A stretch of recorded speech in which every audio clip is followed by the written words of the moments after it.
Hi, everyone. So thank you so much for joining us here today. My name is Jazz Keeler, and I am the Virtual Programs Coordinator at Griffin Art Projects. Thank you so much for joining us for Moving Things There to Here, our virtual panel featuring Allyson Clay in conversation with Ingrid Koenig, Anne Ramsden, Landon Mackenzie, and Marina Roy.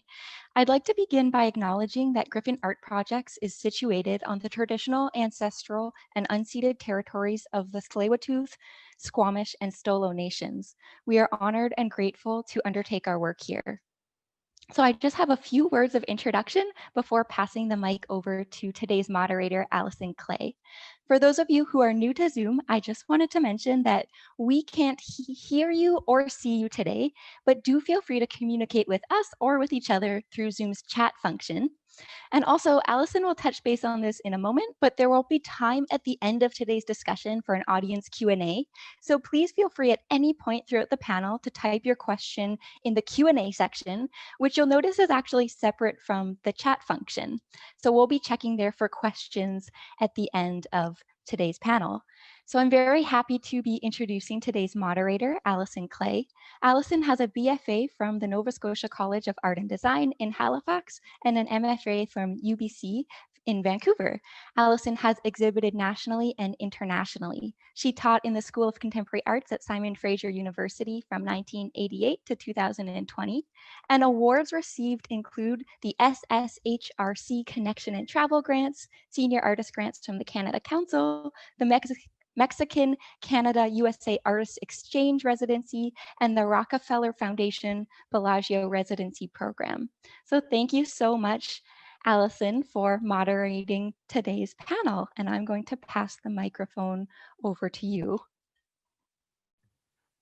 Thank you. You're welcome.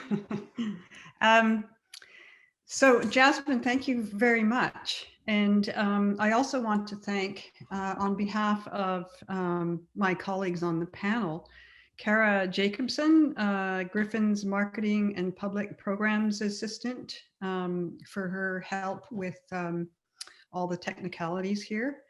Lisa Baldessari, who's the director, of course, for inviting us. I'd like to thank David McWilliam for the excellent exhibition he curated. And most of all, Gary Kennedy and Kathy Busby for sharing their amazing collection here at the Griffin. I hope you can hear me. I could use headphones, so let me know if that might be better. I also want to acknowledge that I personally am speaking from the beautiful but unceded territory of the Shishal Nation up here in Huelquai on the Sunshine Coast of BC. So, although the five of us are on, although the five of us on the panel today aren't the only people who came from the Nova Scotia College of Art and Design, called NSCAD by us, to work and teach in Vancouver, what's really amazing is that we are five women who all went to NSCAD and obtained tenure-track positions teaching here in Vancouver. In our recent preparatory discussions together, we realized that we each had quite different experiences of being students at NSCAD, as we were each there at different times, consecutively, in fact. But it needs to be spoken that what all of us have in common is that we benefited most positively from Gary Kennedy's resourcefulness as NSCAD president. So first, I'm going to introduce each panelist in order of when they studied at NSCAD, from earliest to most recent. Afterwards, I will pose a single question that each panelist in turn will speak to. After that, we will have questions for one another. And lastly, we look forward to questions from audience members. Please remember, you can send questions in written format through the Q&A button if you have one, or chat, or if you'd like to actually speak, Jazz can unlock your mic.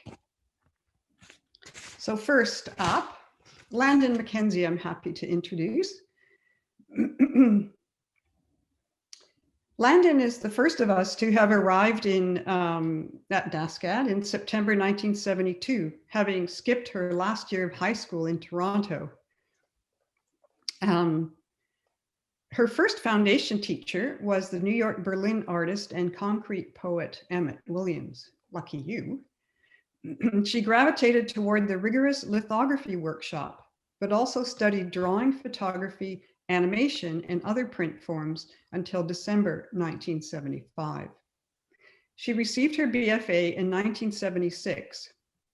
Having never formally studied painting, she later taught at Concordia University and Emily Carr University, where today she is Professor Emerita.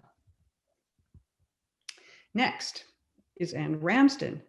She was at NSCAD from 1975 to 1977 for her BFA.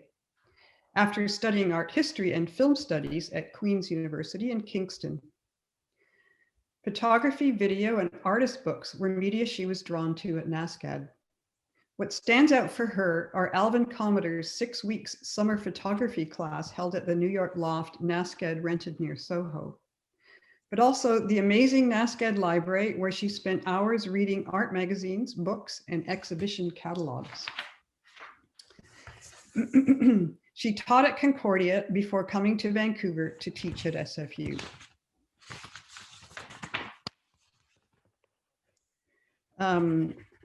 Just making a note.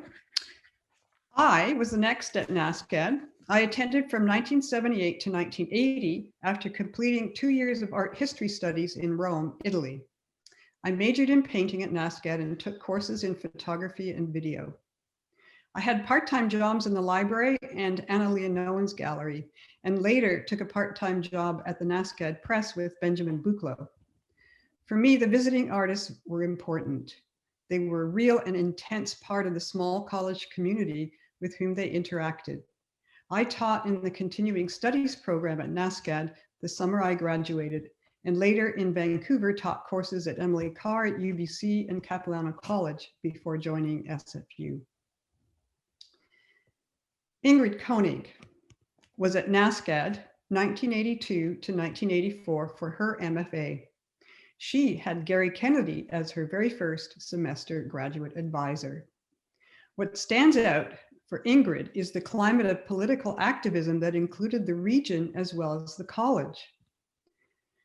Feminist theory formed a part of some academic curricula at that time. Studio practices included prominent use of text and involved many cross-disciplinary projects, excuse me, Ingrid. Street actions, community collaborations, and student performances became ways to cross over from the art world to the city and beyond. Ingrid taught sessionally at NSCAD and was a curator at the eye-level gallery in Halifax prior to Emily Carr University. Last, and I have to say not least, Marina Roy. You young thing, you. Went to NSCAD for her BFA from 1990 to 1993. She studied printmaking, sculpture, and art history. She had experience painting and drawing before arriving and wanted to engage in new materials and processes. Marina's experience in a studio seminar with Gary Kennedy, memorable experience, is his very encouraging feedback on a book project that became 8 years later her first book, Sign After the X, published by Arsenal Pulp Press and ArtSpeak in 2001. Marina benefited by the strong sense of community at the college, which encouraged concentrated periods of studio practice with 24-hour access to the buildings. She attended also the New York studio, which was, she says, the most incredible experience. And I'm sorry I missed out on that. Marina taught at UVic and sessionally at UBC before coming full-time there. So before we begin, I want to thank all of you in the audience for joining us, and the panelists and Jazz. Thanks. So the question that is being asked of each of you What would you say, so first is Landon, are the most important 2 factors of your education at NSCAD vis-a-vis the influence of these on your practice as an artist and a teacher in Vancouver? All right, I guess I'm on, am I? Yep. Thank you, Allison and Jazz, everybody, my fellow panelists, and Lisa at the Griffin and everybody involved. I made a few notes because we've got 5 to 7 minutes each, let's say, and that is a compressed time to kind of paint a picture. I think that what was interesting when we talked before is the women on the panel all realized that we had very different experiences, even just split up by little bits of time. So I want to just paint a little bit of a picture. I would say the first thing that was the most important influence for me would be the visiting artists. I want to just back up to say I arrived at 17. I had quit high school in Toronto to come. It's the fall of 1972. I got there because my uncle Hugh Mackenzie had taught at OCA, and he and Joyce Whelan and Michael Snow, who were in my mother's circle, had all been down to do prints at the notorious lithography workshop. And they had all come back saying, there's something happening down there. You know, if you're from Toronto, it's down east, out west, you know that. So anyway, down there. And so I just decided that I should get out of Jarvis Collegiate and I should go down there. I wrote a letter in my handwriting to the Halifax School of Art, Halifax, Nova Scotia. And in return came 50 projects, of which you were to select 3. So not only had they abolished marks, which was very radical, they had also decided to abolish the portfolio, which was also really amazing. And I picked my 3. I became completely obsessed with making these and then shipping them off in boxes to be received in some way or other at the Coburg Road campus. So when I arrived, the first and most influential thing that happened, I think, was that I met Gary Kennedy myself in the elevator. There were just the 2 of us. I'm in my hippie skirt that was so notorious, I donated it to the McCord Museum of Legitimate Fashion for the hippie period. And Gary, finding out that I had come from Toronto, decided that I should be told that it was important to come to the Monday night 4 o'clock lectures, the visiting artists, where I would receive a free beer and a free cake box donut. I needed no more instruction than I will get the free beer and the free donut. And I arrive, and the first one is this guy who's playing the atonal piano. And later we learned that this is the Philip Glass. He will become the Philip Glass in the future. So a lesson from that is someone has to tip you off to show up at these things. And not everybody does get tipped off. And then you have to self-enroll yourself in this enrichment stream, and you have to participate and you have to show up, and the student has to bring that to themselves. But also history is being made. You don't know what will be told of this moment later. I think the second visiting artist was Vito Akanchi, talking about the seed bed, and my 17-year-old ears were just like, whoa. And meanwhile, I was living in a big sort of hippie commune or communal building, and I needed some discipline. So it's interesting to go back in time and think that also, though there was a lot of freeness in the free school kind of idea, and we're at Coburg Road at the beginning, you had to study drawing and photography. I don't know that there were other schools that had put both photography and drawing on that first term thing. And I had Emmett Williams as my first teacher. And Emmett Williams was known as a concrete poet. I had no idea what that was, but he was a kind person. And we did these text-based exercises, and we did a drawing by instructions sent by Sol LeWitt. Again, you have no idea that this is actually history. At the time, you're just living through this sort of interesting thing. You know, the commune where I live is interesting, and the school is interesting. So the most important thing I think I brought with me there is that you do need to show up. So I guess secondly, it would be to say that you should follow your teachers and you should follow their strengths. They will each represent something that you can bring with you.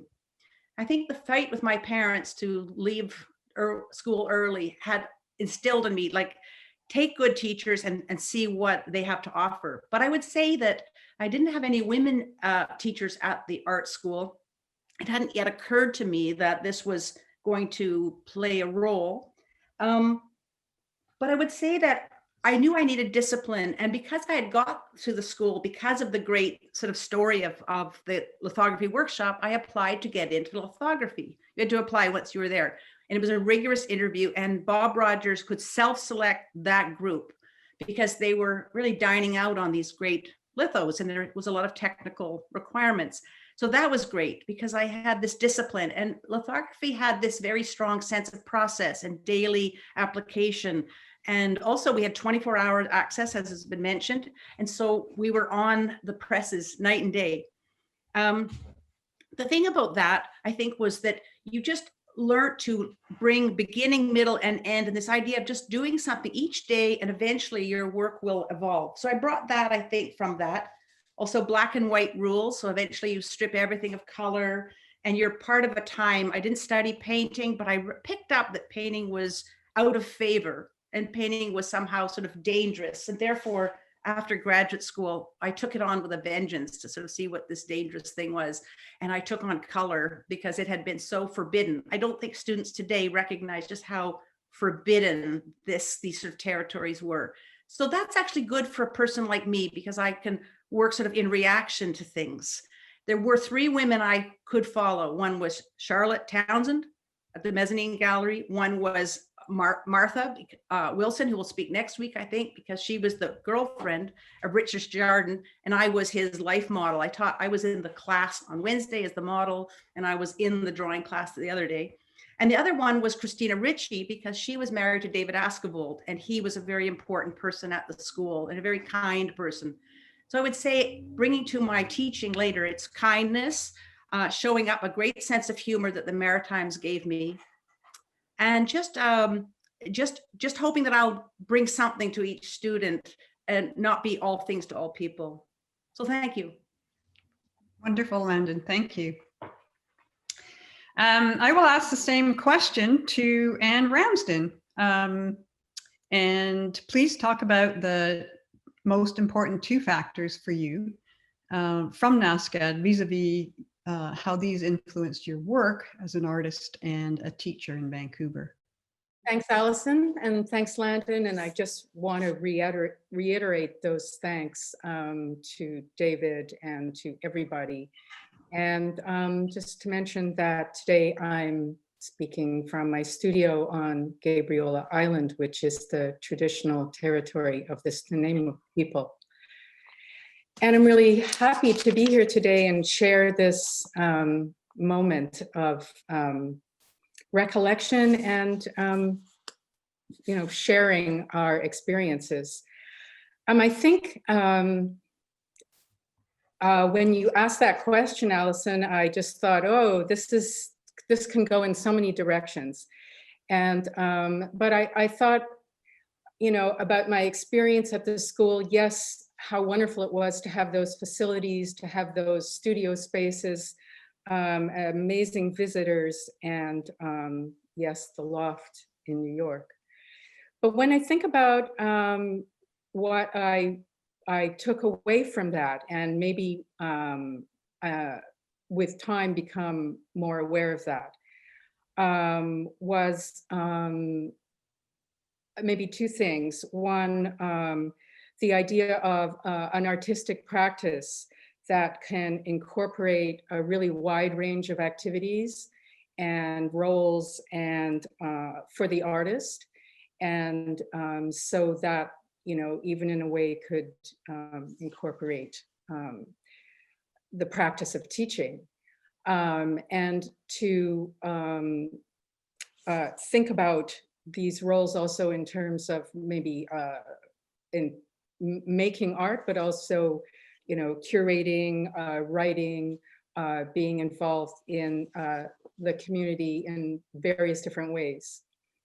And so that idea of an artistic practice is also linked to my experience at NSCAD, which had to do with this immersion in information and in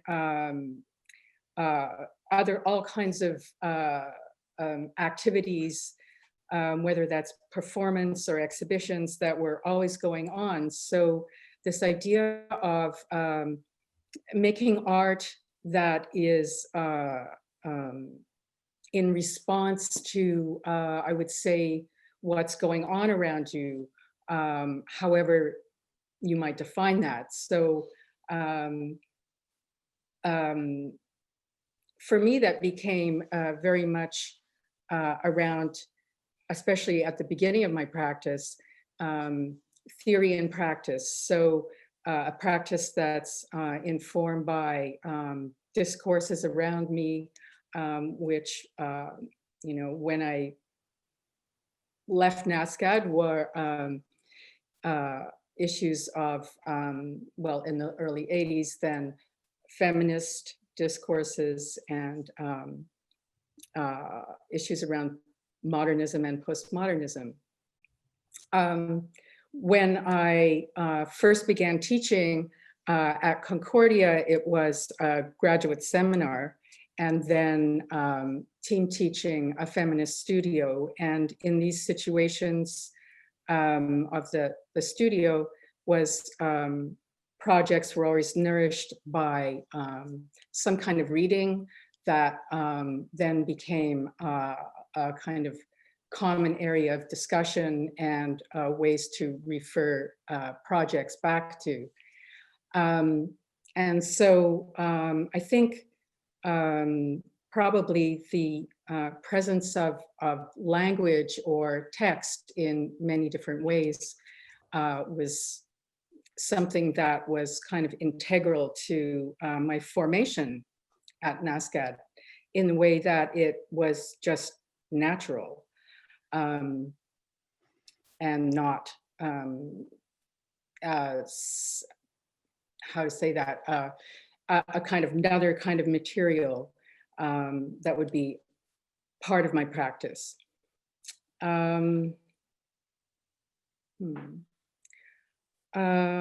think in terms of teaching, then when I started to teach at Simon Fraser, the program there was already very similar to my formation at NSCAD in the sense of seminars and studio and the way that theory and practice was brought together in constructive ways and sometimes antagonistic ways, or especially for students who are learning to articulate not only their practice as in making, but thinking and speaking about their practice.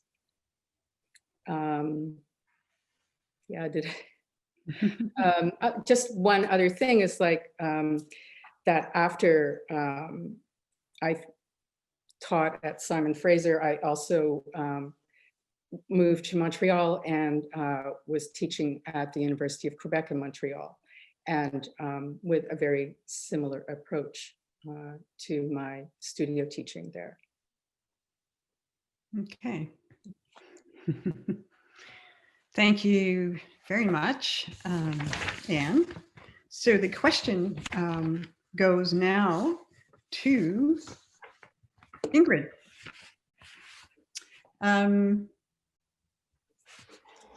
Ingrid, what would you say are the two most important factors that you brought back from NSCAD for your that contribute to your practice as an artist and as a teacher? Okay, thank you. Thanks, Landon and Allison. And I feel like I'm doing a bit of time travel here. It's really cool. I just want to express I'm very grateful to be on the unceded territories of the Squamish, the Musqueam, and the Tsleil-Waututh nations. The biggest impacts for me were the studies in feminist criticism and the cross-disciplinary experiences that came also through with collaboration and social activism. And I just wanted to lay out quickly the context coming into that time of 1982 at NSCAD. It was the Cold War, and the doomsday clock was like 3 or 4 minutes to midnight. And just a side note, I was just checking where it's at these days, and this past January 2020, it was actually at 1 minute and 40 seconds to midnight. So it's like, oh, it's like very disturbing. Halifax had military bases. So coming from Vancouver, where protest marches were massive, peaceful marches, were in the tens of thousands going there, you'd get heckled for being in a peace march. The conflicts going on at the time, like the Civil War in El Salvador, the FSL and the Contra War in Nicaragua, and the second wave of the women's movement was right in that time. The civil rights issues were still very much alive, as they are now. Angela Davis had just published her book, Women, Race, and Class in 1981, putting the women's movement and the context of the fight for civil rights and working class issues in the forefront. So all of these impacts that you're coming into, and thank you, Gary Kennedy, for the NSCAD in this time of tumultuous space. The other context I want to bring up is the higher you go in education, as I found, was that the less women there were as, say, teachers, but also the less women artists, students there were. So that was important for me to notice that and ask myself also, why is this happening? Is there something within the definition of the artist itself that determines, male means more accomplishment? And it led me to investigate how art history is constructed and the definition of the artist themselves. So the bigger picture came together through courses in feminist criticism. And Wilma Needham was teaching a feminist criticism course that was a studio and seminar. So that was a really important hybrid experience. She came from the legacy of Woman House. When I was about to TA for her course, the end of spring, or I was going to TA in the fall, and in the spring she gave me a massive pile of books and said, "Here, read these over the summer, and then you'll be prepared." And those books, I read them all, and they changed my life.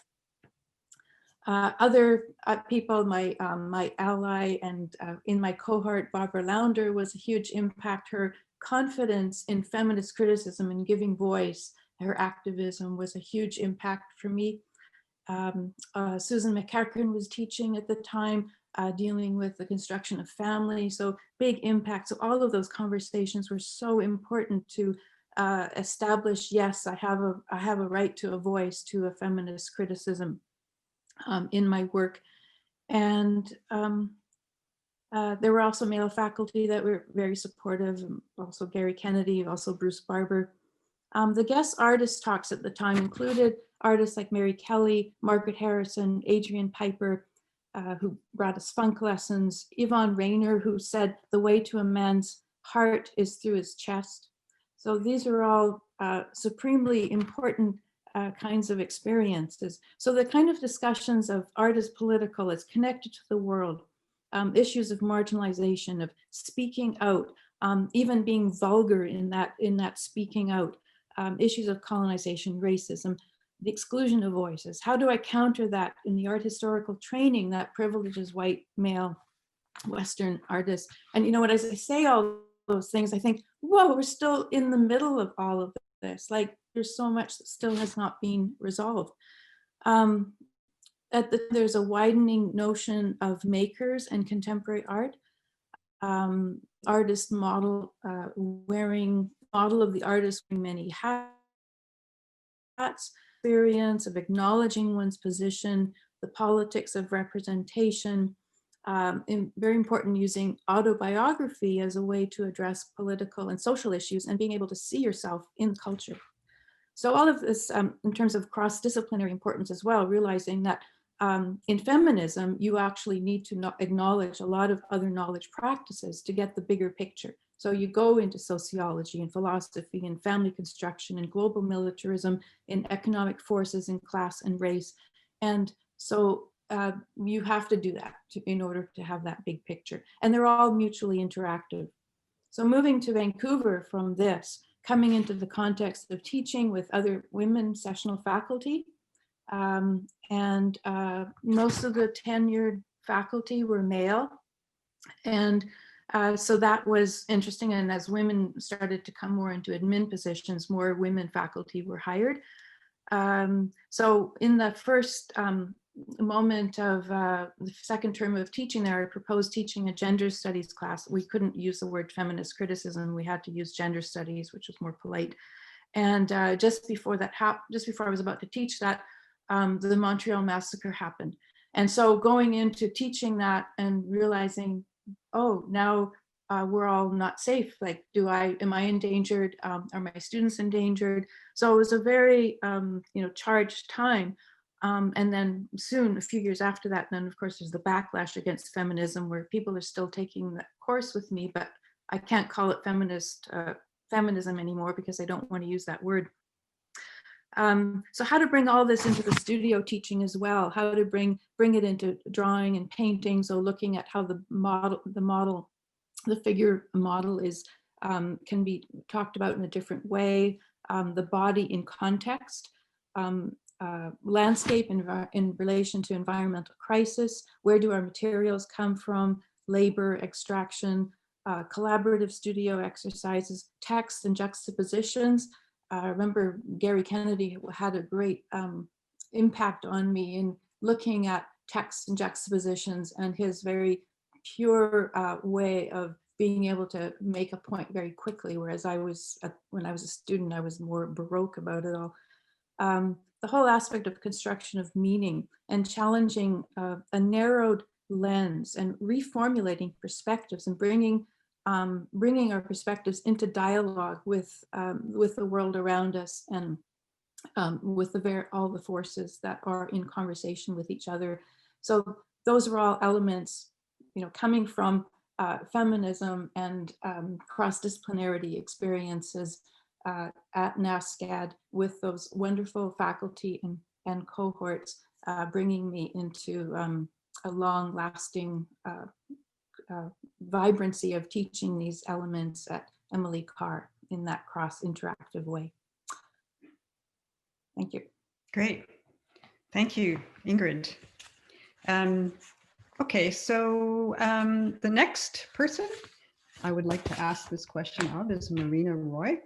Marina, what are the most important 2 factors for you coming from NSCAD that you bring to your role as an artist and teacher? Yeah, I'd like to thank everyone who made this this panel possible, including Jazz, Kara, Lisa, and David, who put together that wonderful show of works from Gary and Kathy's collection. A beautiful show, and really an honor to be part of the context.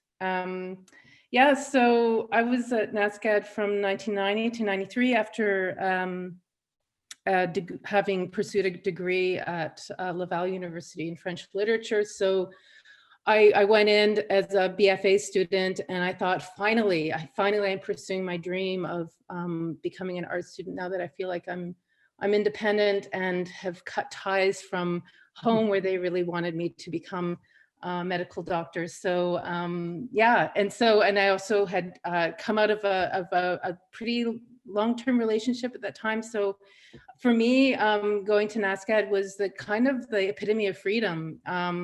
Finally an art student, and just the culture of the art school, the space of it itself, the architectural of the historic properties, location, and of course the faculty. So I would say that probably the 2 most important factors was, as a BFA student who really wanted to become an artist, I'm being very honest with,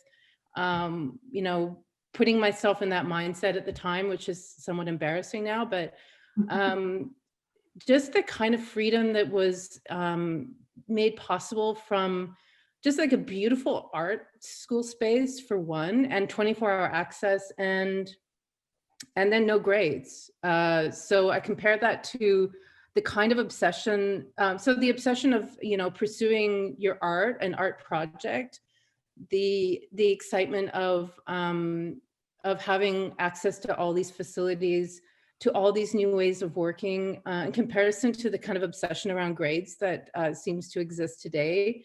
I feel like I'm time traveling, actually, because it was a very different time. And literally the year, the moment that I graduated, they instated the grades, which I understand was necessary at the time with the competition to get into grad schools and get scholarships. But at the time, I mean, we never talked about grades. We just talked about how obsessed we were with our own projects and sharing ideas.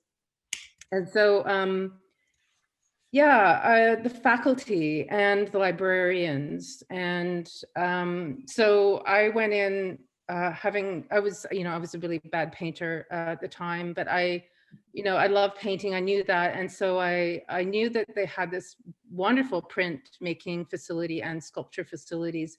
And so, I learned all the sculptural techniques that I could, from stone carving to mold making to bronze casting.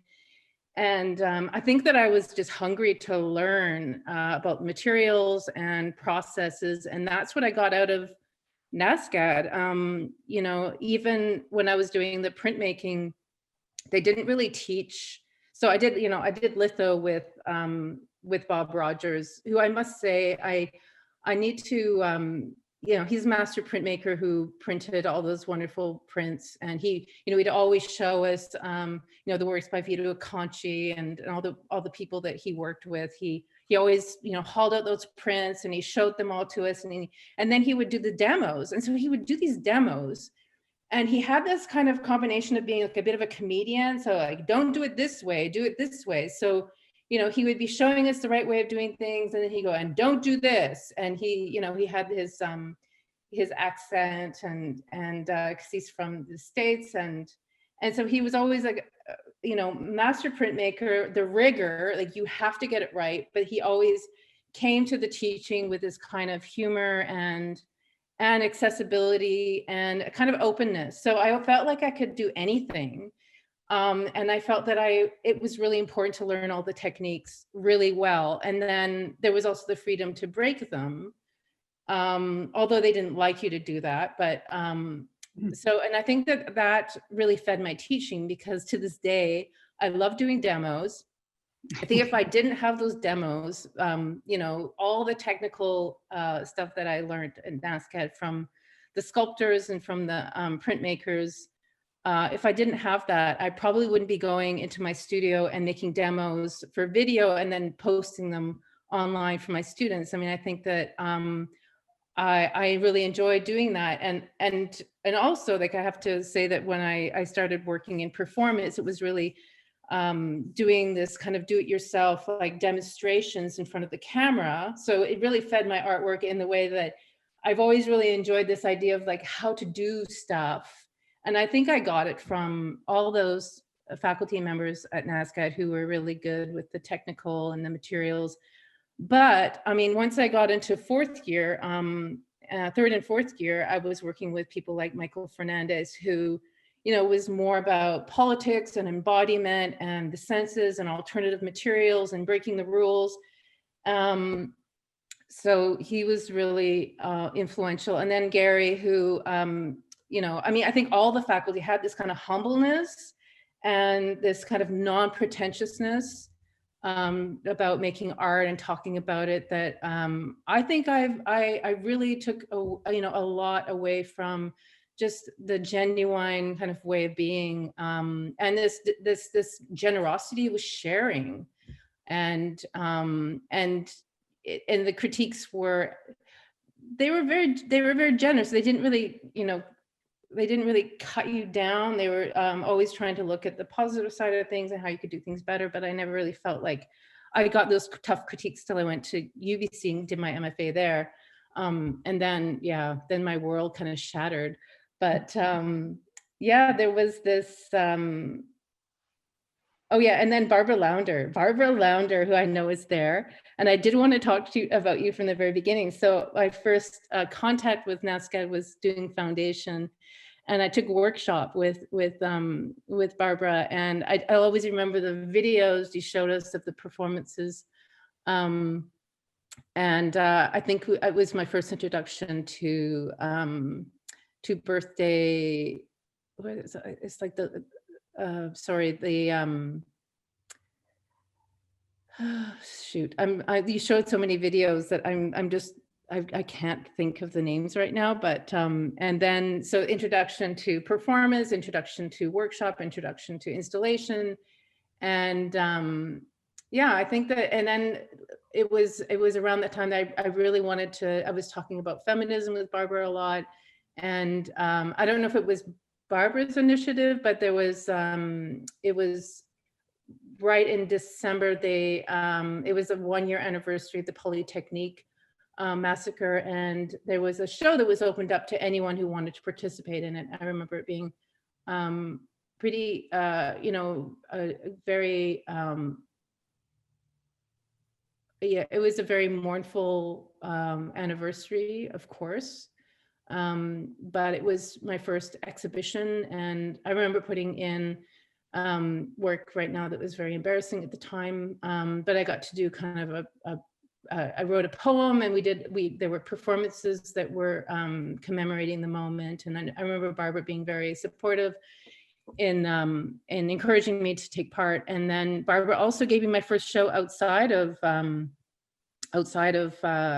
my BFA when I finished after I graduated, and it was a book arts exhibition. So yeah, and then I got into bookbinding after that. I worked at an old book bindery.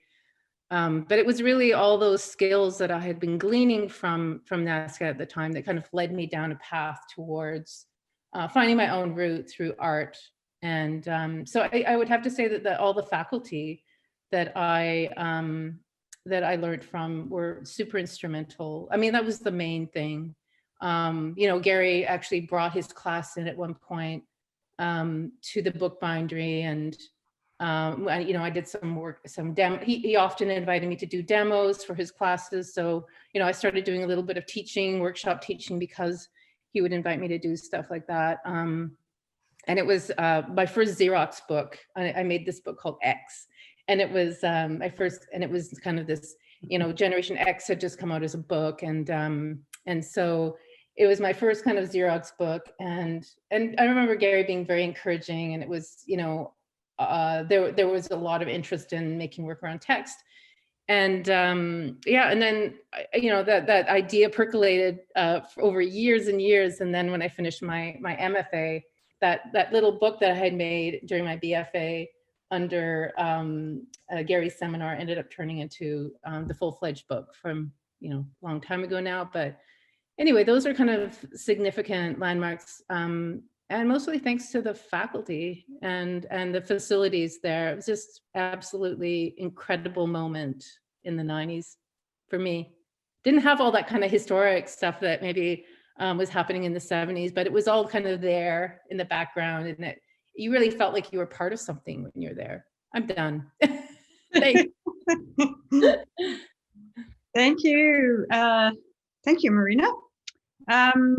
Okay, so it was, you know, a lot of stuff that came up here today didn't come up in our conversations before. I have just a question to throw out to you, mostly maybe starting with Landon. You know, it's funny that nobody really studied in the painting department and of us. And I wondered, Landon, did you know anybody who was teaching in the painting department at the time? And what happened? How did you veer towards painting? And what did you bring from your studies at NSCAD into your being a teacher and a painter? All right. Well, shall I answer that? Is that good?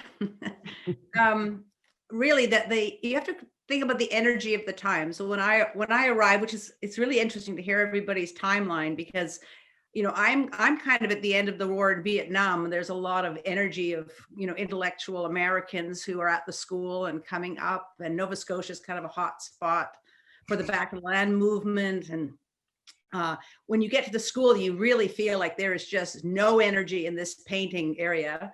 The teachers barely seem to show up in that. There's a few sort of resistant, I would say, male types I could remember that would just insist on painting, and they already had their sort of shtick going. So when you think about making art out of a sense of resistance, I didn't really start painting till I'd left graduate school in Montreal, where I'd had the kind of real great fortune of having maybe the conceptual art full tailwinds and kind of resisting and buying into that. And then in Montreal, sort of the full opposite of maybe the last throes of high formalism.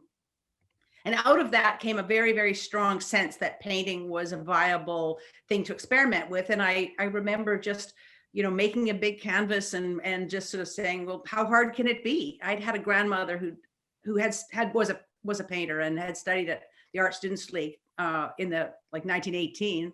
I'd watched her mix purple paint, and I say this in jokes like gin, purple paint, gin. So I just started figuring it out. But what I brought with me was that I had changed my plate every day for a year. And I'd started that at NSCAD, and a visiting artist had come to the print shop and had taken a real interest in who's this work. And when it was identified that it was his young woman, this throws them off. But my name, Landon, was a kind of camouflage for that. I brought that changing the plate every day into the canvases. When I first started painting, I just started changing them every day. Acrylic was really high end in Montreal then. You could add a bunch of water and just work them on like these large movie screens. And I think I had a very strong sense that film and video and film mattered. And so making the first paintings the size of film screens was kind of another thing perhaps I took. So I hope that helps. Thank you. Yeah. I'm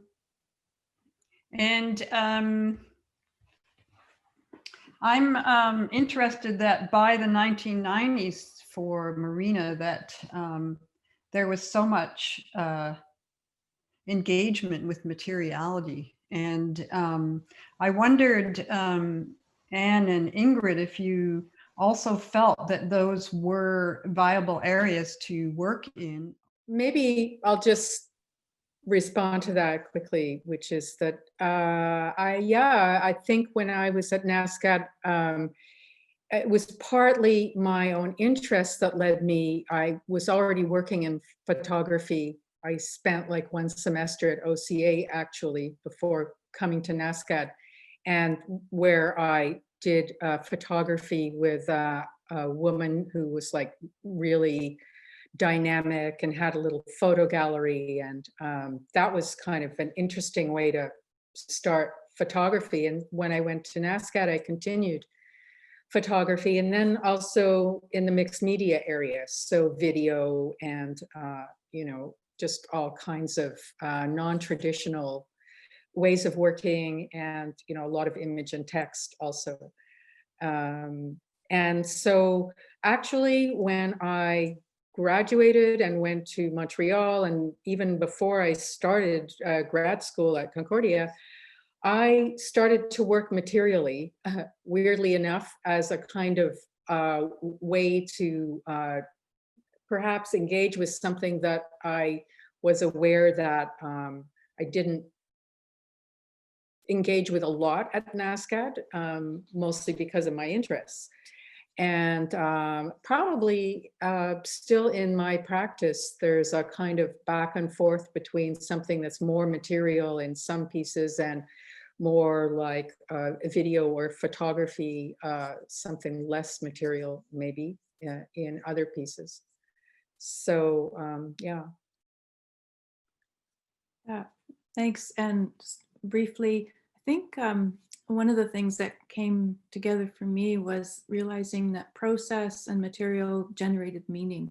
So eventually, as I was working large scale drawings and dealing with construction of history and then erasure of history, erasure of voices, and how I would actually then work into the drawings using erasing, using sandpaper, that kind of thing. So that the process was not just its own process, which was wonderful, just to engage in fully. And we had really nice studios to surround ourselves with our work so that we could look at the work on the walls as sort of like the brain of our thinking, as opposed to, looking at one thing at a time. So that kind of interaction, the sense of residue on the floor as you're taking things away from a surface and taking away the material, but also the in that sense, the gesture of that, what that means, idea-wise, taking away material. So that was an important part. And materially, I just wanted to add that, for example, one of our cohort and well-known Canadian artist, Michael Lexier, started to formulate areas of sound and basically pioneering sound that didn't exist there in that department. So in a way, you could work towards developing areas that weren't there yet, but everyone was open to doing that. Hi. I guess that I was addressed in this question too. So what I find really remarkable is that depending on the time that we're there, I think that things are quite different. I think that, moments can be more politicized, and depending whether you're in your BFA or MFA, these things materialize in different ways. I think that I never made the connection between materiality, technique, form, and ideas until much later. But I think that the moment was very permeated by kind of postmodern ethos, anything goes kind of thing, and so I think that colored how art was made at the time, for sure. And we had artists like Alan McCollum come through just to kind of get a flavor for the, and then Susan Hiller was there. And I remember her giving me like a really, really, really hard critique on my work around, because I was working with Freud and feminism, and I didn't really, and it was kind of her territory. So it was this like really hard critique. It was like really devastating. And then Shauna Dempsey, who, who was doing performance, who was like probably a really big influence, even though I was like too scared to do performance. But Great. Thanks. So I didn't know if you had any questions for each other. Allison, I know that you also came as a young mother when you were there, and you come in this middle time after Anne and before Ingrid. And I just thought maybe you could add just a little bit about the different sense that you have. Like, we've each painted a slightly different period of time with very strong other influences. Like when I'm there, the tuition's $100 and it's the hippie movement and back to the land movement. And there's all kinds of stuff at play, right? And none of these artists that are coming through to speak are known. We don't know we're in conceptual art that will become history. We don't know we're in postmodernism that will become history. We're just doing our thing, I think. There's a lot of repression, but there's also a lot of freedom. But in your period, it's changed, right? Well, I'm not sure. I think when I arrived, I fancied that I was going to be a painter. So I was in the painting department, which basically was empty. And very few people were studying painting. And to tell you the truth, I was actually a little lost there. The teachers were kind of mystical. They'd come and they'd say some things and then head off, and I would just be left with, what? I'm not sure if anything is helpful that you said. So I did flounder. What was interesting was that I had John Clark as a teacher, and I liked him a lot. I really liked his paintings at that time. And he happened to have been a student of someone I knew in Italy, William, oh shoot, I always forget his last name, but it begins with a B, Bailey, William Bailey, who was a still life painter, meditative kinds of paintings, who had studied at Yale and then was teaching in Indiana, which is where John Clark went from Leeds. Anyway, so it just, I I just thought that was a really odd connection, but I still didn't get much instruction. So I did enjoy going into the photography department where there were more challenges. And I also I did study printmaking, and they really cracked the whip there. And I enjoyed those classes, but I do think I learned the most from visitors. And I had an inkling that these people were already quite famous. And Benjamin Bukla was, again, an influence. And I remember him storming around the office saying, he had just come from Europe, I guess. And he was saying how much he disliked these Italian new image painters. And I was going, what?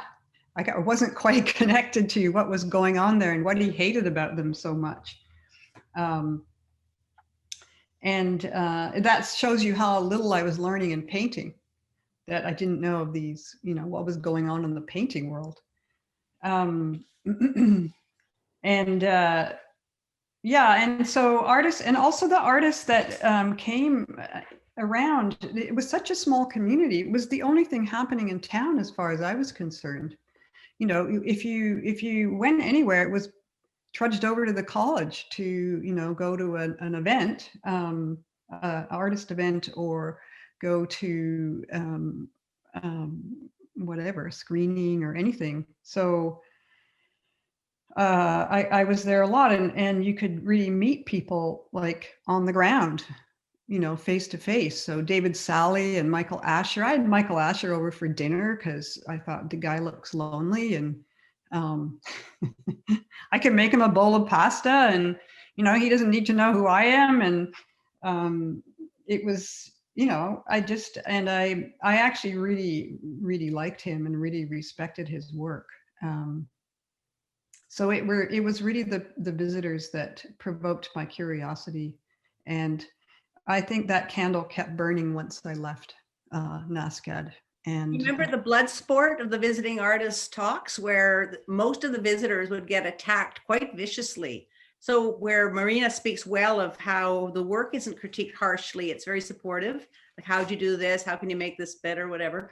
But at the visiting artist talks, I remember watching people like Jerry Ferguson just tear people apart or ask them trick questions. We would all go. It was like, it was a blood sport. It was fun to watch, but it was pretty strange when you look back at the harshness. I don't know if anyone has a comment on that period of that particular aspect of the college, which was rigorous, but a bit nasty.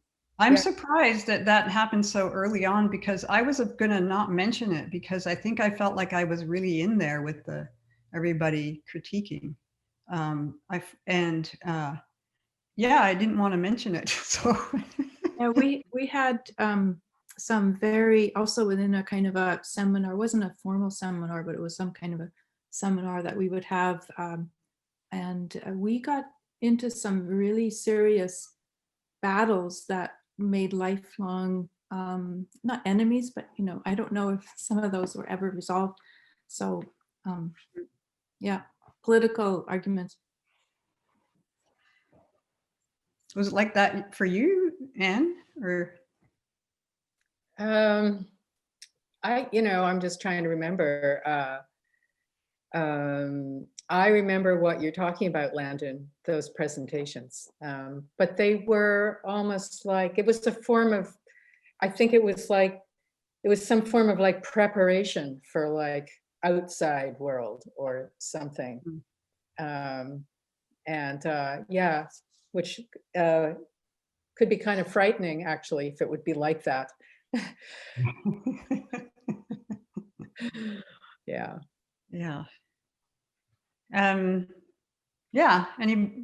Any other questions? Anything else to bring up? Maybe our audience will.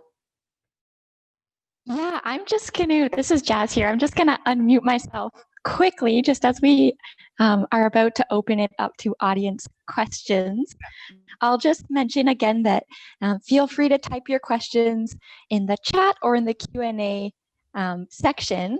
And if you prefer to read your questions out loud, just indicate that in the chat or the Q&A section, and I'll go ahead and unmute your mic. So to start, we do have a question waiting here from Rebecca Love. So I'm just going to go ahead and Rebecca's going to ask her question out loud. So Rebecca, you can go ahead and you'll have the ability to unmute yourself. So this is a question for Landon, and Landon spoke about the community she lived in Halifax, sort of a hippie community, back to the land kind of vibes. And I was just wondering if you could expand upon your description of this community and how it would have influenced the art that you were making. Well, thank you, Rebecca. I think, yeah, to paint that picture of this big counterculture that came to Nova Scotia, that really surrounded my experience. And I was the only person in the big communal house I lived in on South in Lamarchant, the first part, that even got up in the daytime.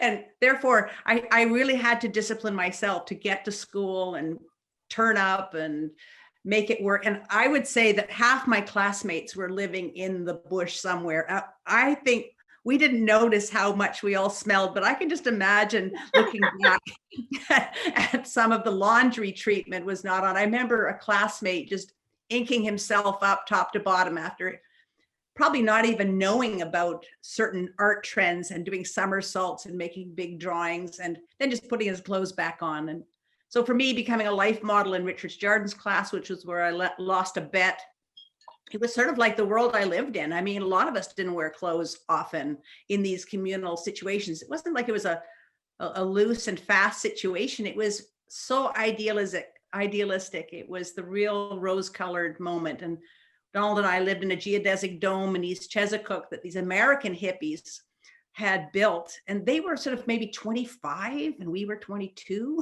and we thought they were so grown up. And why? So that there was quite a few of them around the art school as well, or I hitchhiked from Yarmouth once and David Askell picked me up. But to get to Halifax, it took us 3 days because we visited all these farms on our way. He said, I'll give you a ride, but you just have to stick with visiting my friends for the night or something.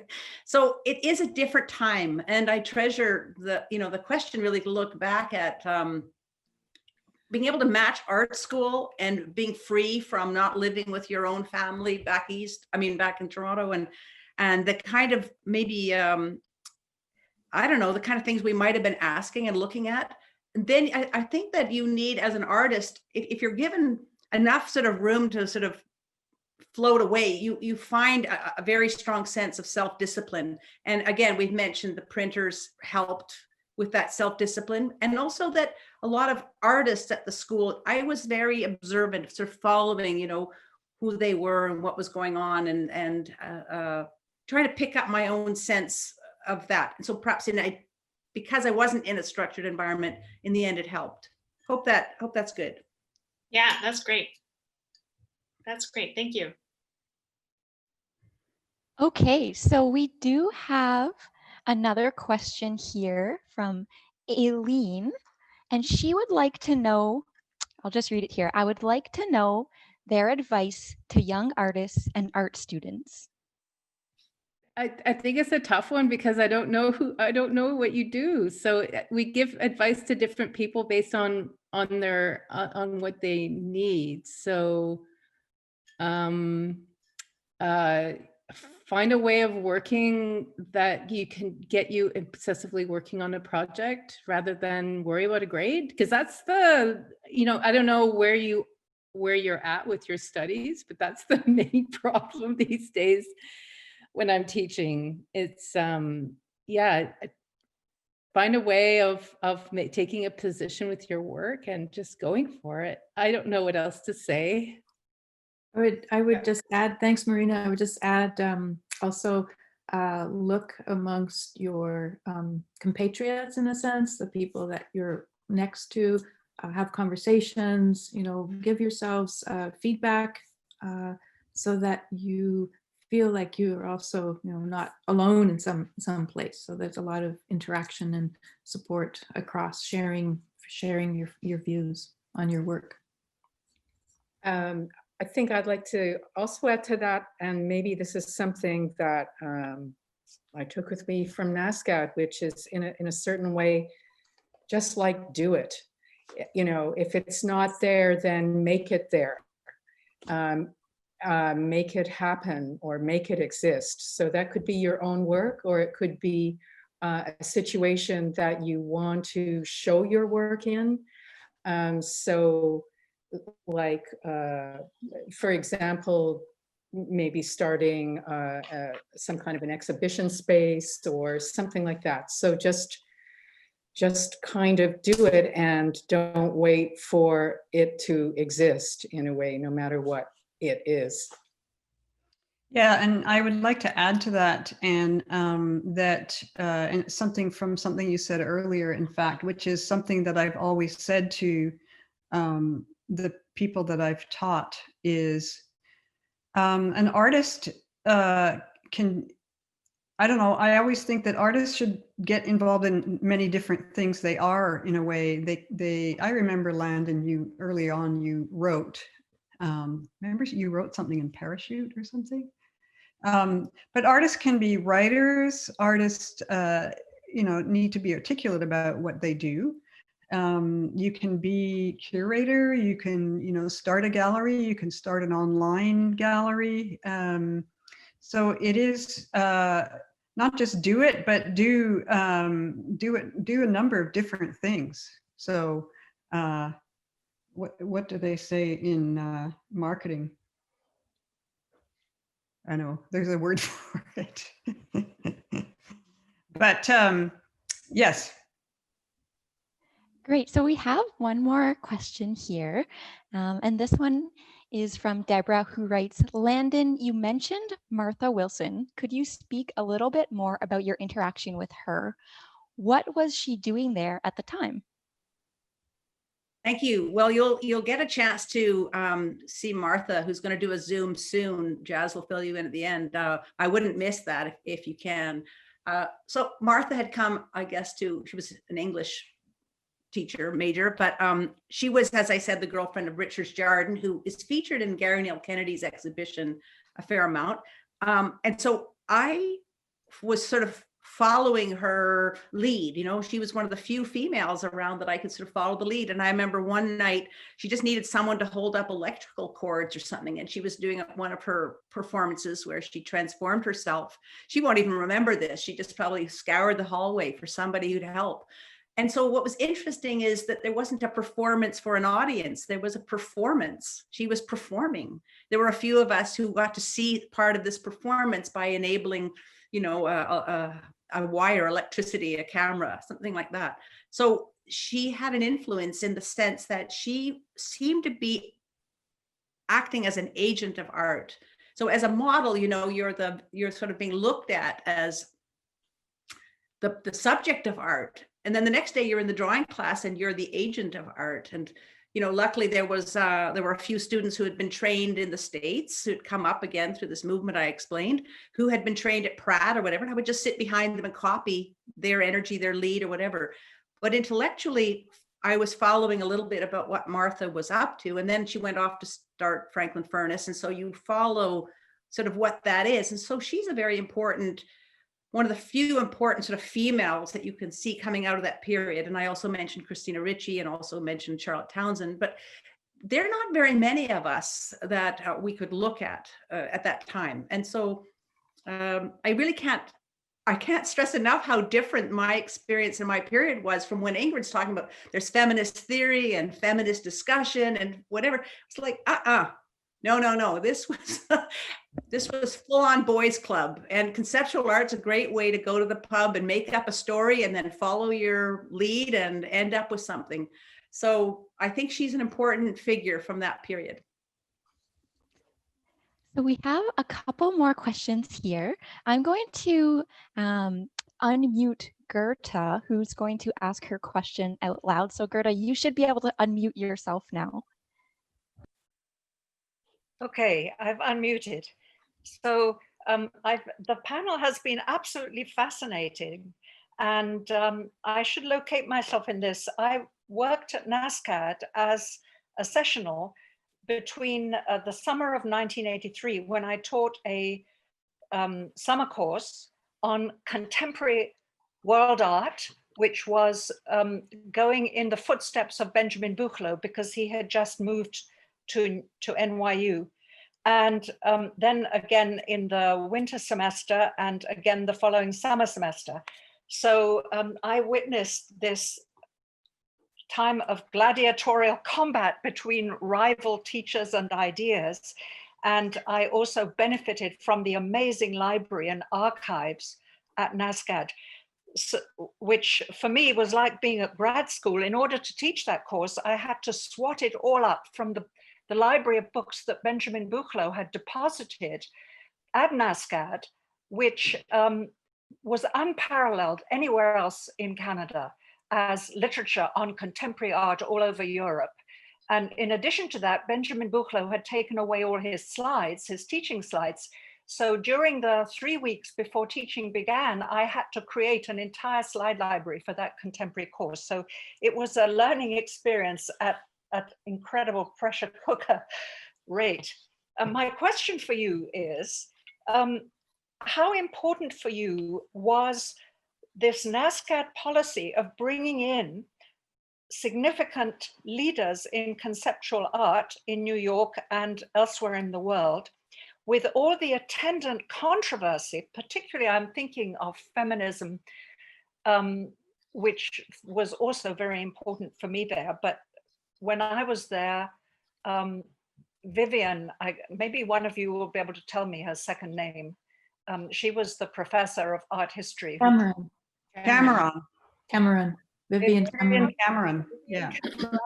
And Dennis Young had a very strong antipathy. So when I was met at the airport by, I'll come back to my question in a minute, but I just have to tell you, when I was met at the airport by Jerry Ferguson, he started this grilling of the visitor. He said, when you come here to teach, you know, we're always very interested to hear all about the exciting developments in the outside world. So we want to hear your perspective on things. So would you consider Yoko Ono is actually an artist? And the questions of this sort, I had just been a mother of 2 babies born in the previous 5 years in Scotland, right? So this was quite intimidating. But I decided, when I started teaching, I noticed that the students knew very little about the actual careers of people like Jerry and of Gary Neal Kennedy. So I interviewed them, and in my course on contemporary art, I taught about art at NSCAD. And as a result, Jerry Ferguson had said, we're all going to come and hear your lectures, you know, to hear what's new and exciting. They were so embarrassed at the thought of, you know, being there to listen to these accolades to their art that only Eric Cameron came to my lecture. So that was very interesting experience. So my question to you is, do you think that surviving this battleground and this sense of how high the stakes were in art that was so important at Halifax, at NSCAD, do you think that, how far do you think that this affected your own self-confidence and the whole climate of the art world in Canada at large, if you like to speak to that?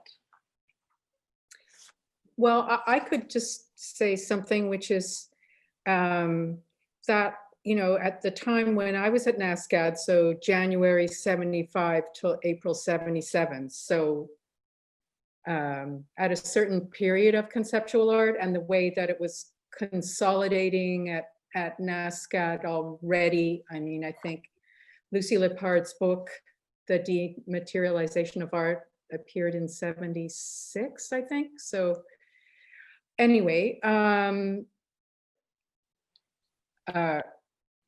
okay, so that kind of urgency that around art, around it being like, I guess it's not just because you're a student and it's become your whole life, but I think that at the time when I co-founded Artext, with Francine Perinet and Angela Grauholtz, I remember like my kind of feeling about that was like somehow art information was like so important in the world, because I felt there was like maybe a lack of it where I was living at the time, but that, you know, having access to it, whether it's through, you know, publications, exhibition catalogs, etc., that, you know, and I feel that kind of like, I look back at that now and I think, well, so many more important things than art information and the need for it to get out there. But I mean, I think at the time, my kind of passion for that, you know, really still came from my years at NSCAD. And some of that urgency that, you know, was there, and kind of like passion and like real belief in art as having so much potential and power in a certain way. That Yeah, I'd like to follow that, and thank you, Gerda Murray, for joining us. You've been a very important mentor to a lot of us. I think that students today, following also the other person's question, like that strong sense of urgency that Anne is speaking to is so true, and that you speak to, Gerda, that the sense of really like we are breaking through history. Even though, as I said, we don't know what that history will be and who's going to be remembered for it and who's going to be a player in the way that books and information are reassessed later. That feeling that there is, that the game has very, very high stakes, that, you know, if you put a horizon in, or the color pink, or in my case, an animal or something, the sky will fall and you will be flattened. So we came through, I think, this period that really had such a strong shape. And I find my students today, it's more like a professionalization of aesthetics and of the art world, and all of these different options are open to them, and there's all these other kinds of issues on the table. But the sort of the sense of just the art system reference points have shifted tremendously. So I just want to throw that in. Great, so we have a few more questions here. Here's a question from Marion Landry, and Marion writes, "Thank you so much. I enjoyed the panel very much.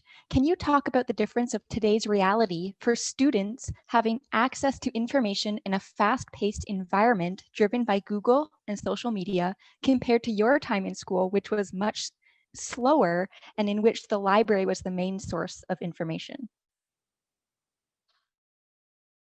Yeah, I mean, I'm learning a lot from them, let's just say.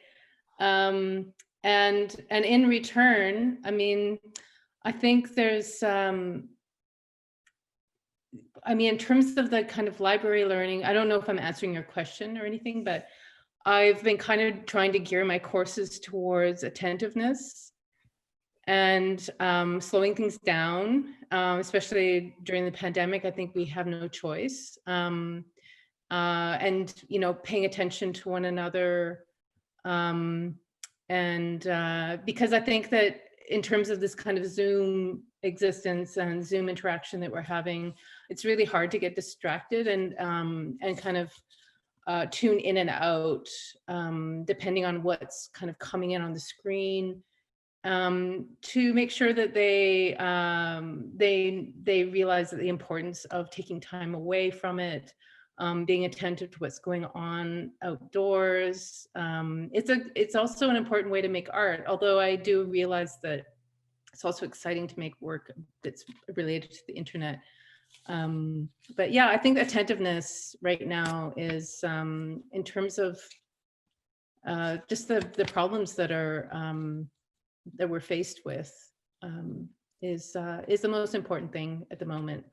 Taking the time to slow down, think about what's really going on, and making, and I think I'm just reiterating what Ingrid was saying before, the importance of making connections with your peers and forging meaningful ties in order to contribute back to the art world and to the world at large.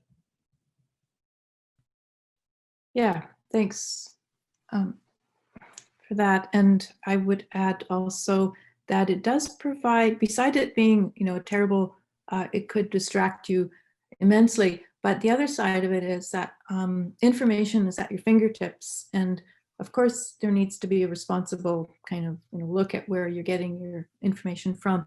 But you can get a lot of information quickly that allows you to see a kind of a network of impacts that exist in our world. And so that sense of bringing the world into your work and also your work into the world provides, in that most positive sense, besides all the negative things, it provides a lot of new ways of thinking about how culture and thinking as a way of, or culture as a way of thinking in our world, and being able to put that out there. And it also provides potential alternatives to gallery systems that may not really address all the different ways that culture needs to exist in our world.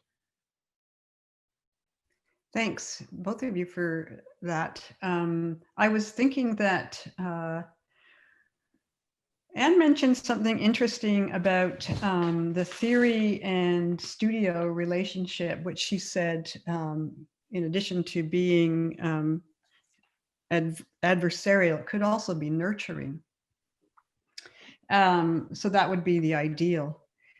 But I've begun to feel that, over time teaching theory all the time with studio, that students, and the fact that students are in an academic environment at SFU, for example, and then a very increasing fast field of information available, that there's a sense, I think, or just a kind of feeling or vibe that there's no time to make things.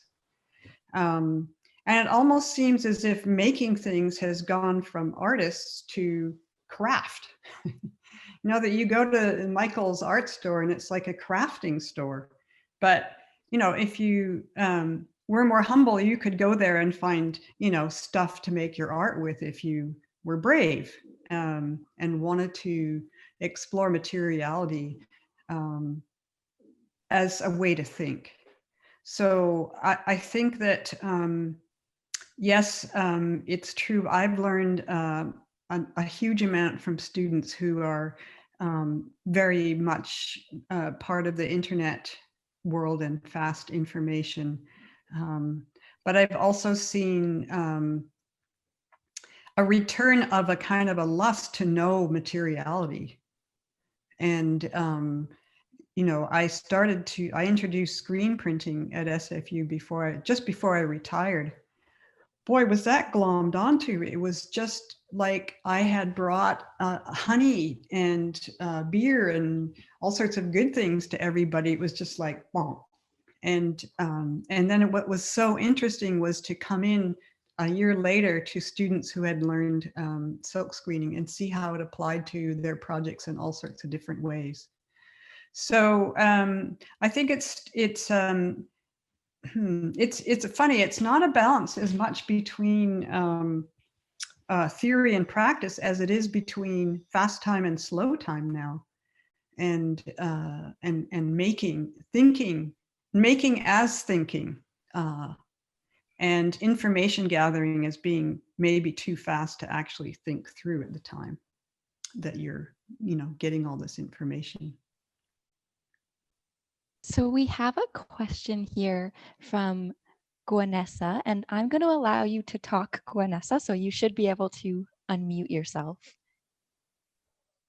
Thank you all. It's just a real pleasure to hear about your experiences. I have a question, and it sort of builds on the previous ones. And in a way, Allison, I think you've already started to answer it with the idea of speed and time.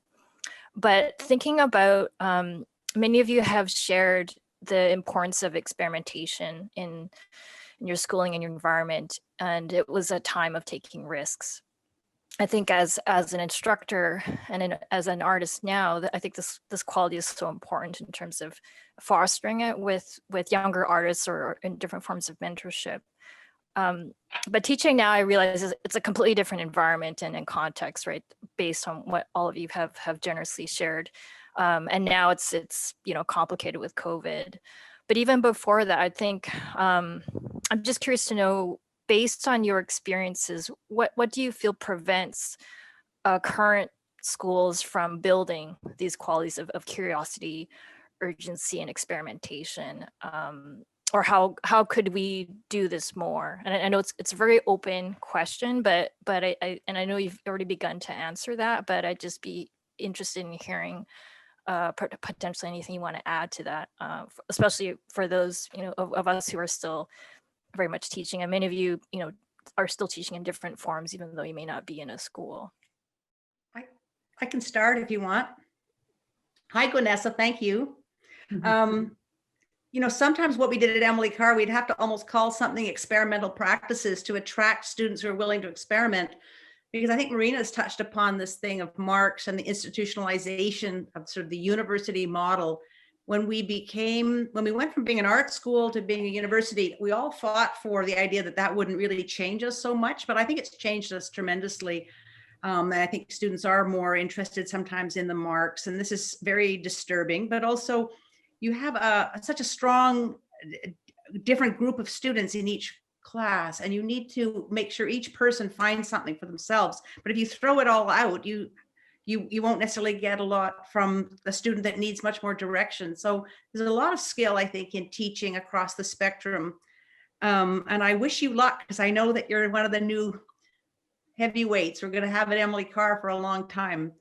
So sometimes I think it's like when Ingrid talked about having to out feminist studies and hide it under gender studies, or to call it something. One of the most experimental classes that we had was Sarah Diamond's class called, you know, Sociology 100 or something. And anyone who knew in behind the scenes knew it was the most incredible feminist, Marxist, video, new art courses anywhere on planet Earth at that time. And she was reluctant to call it anything, lest it got kind of stripped down and stuffed into a curriculum, and then students wouldn't take it or would take it for certain reasons. So this problem of naming things and bringing them out into the light is just as complicated as hiding them. I think one of the sad things at a place like Emily Carr, I think, was when teachers no longer had any agency in who they could teach.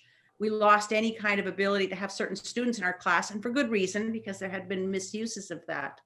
But at the same time, when you have students in a class who only know that they're studying it because it's Wednesday, and other students who have come from across the world to study with a particular instructor, you do end up with some difficulties in contemporary education. Hi, Gwenessa.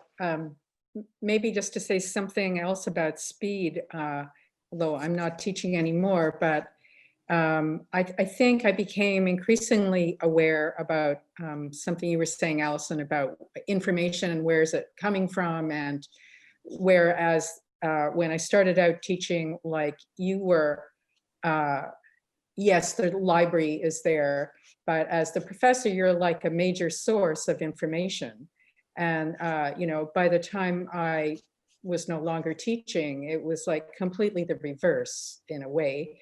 And, you know, no, I can't be a computer. Like, I can't remember all of those things that computers remember and everything. But yeah, I think also coupled with that is the time it takes to make work.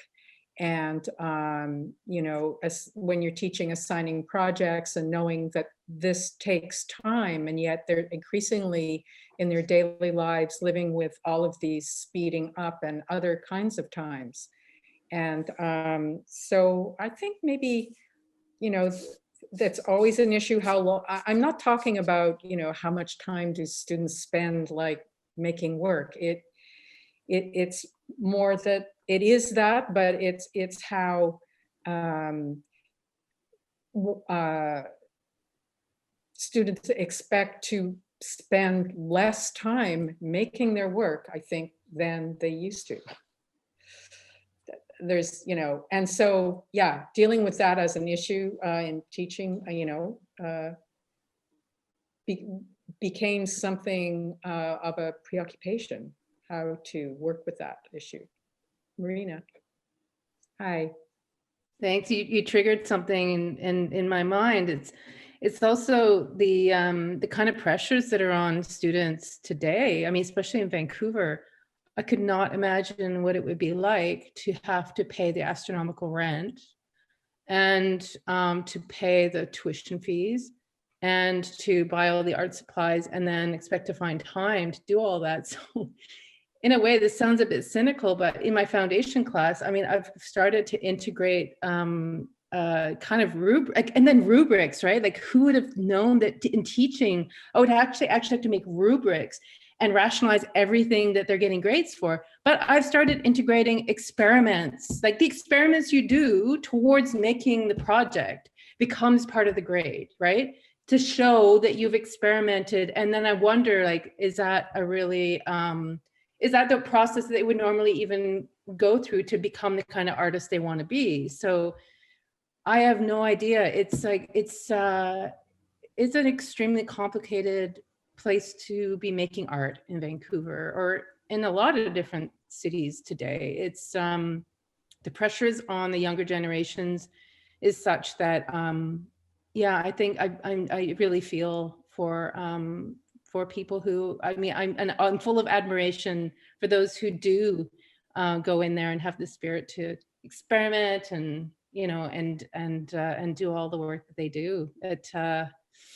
And it's a competitive market, and it's competitive for teaching, and it's competitive and to get a gallery show, and then so it starts making sense that people would have CVs that are, you know, very highly polished towards, you know, getting, you know, going for a very specific target. Whereas I think a lot of our own backgrounds in the past, you know, we're kind of all over the place and trying all these different things out. So I don't know anymore, actually. I wish I knew how best to help students, but I don't know if you have any insight into it, Gwenessa, or others. I just add with experimentation, that's one of the hardest things to get students to do. And like you, Marina, I implemented it as like actual, like a formulation of experimentation, so that there was, you know, that it was an imposed element that you couldn't go through the course without doing that. And it also involved like being outside of the classroom, outside of the box, and the notion of research as field research, as like the sense of what you experience, the materiality that you encompass, you know, the way your body is in the world.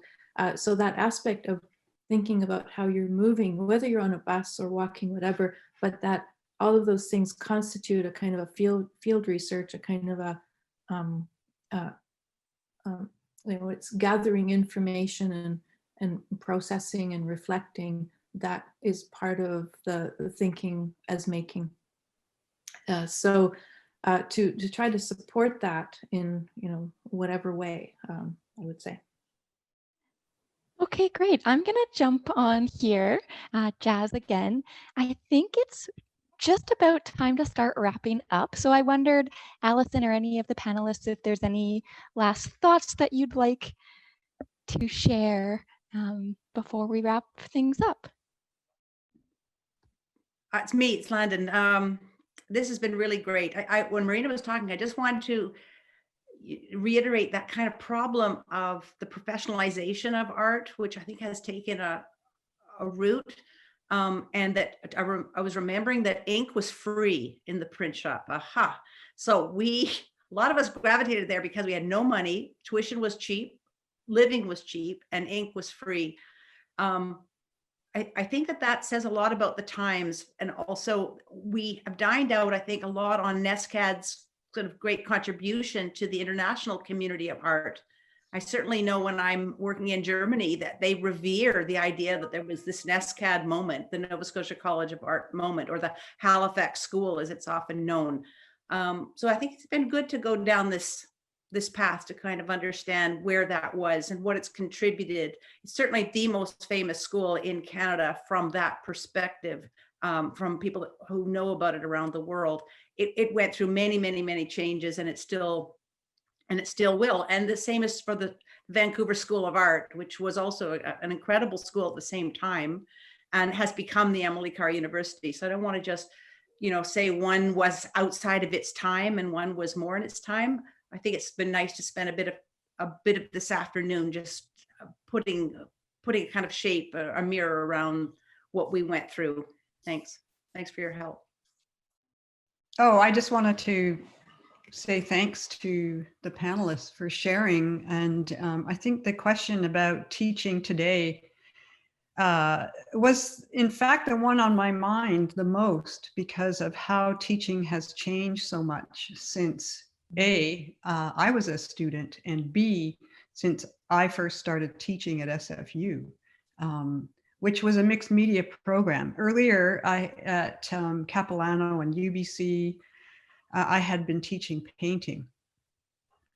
But in this kind of interdisciplinary environment of art at SFU, I could really, I guess, mine what I had learned at NSCAD and brought back with me.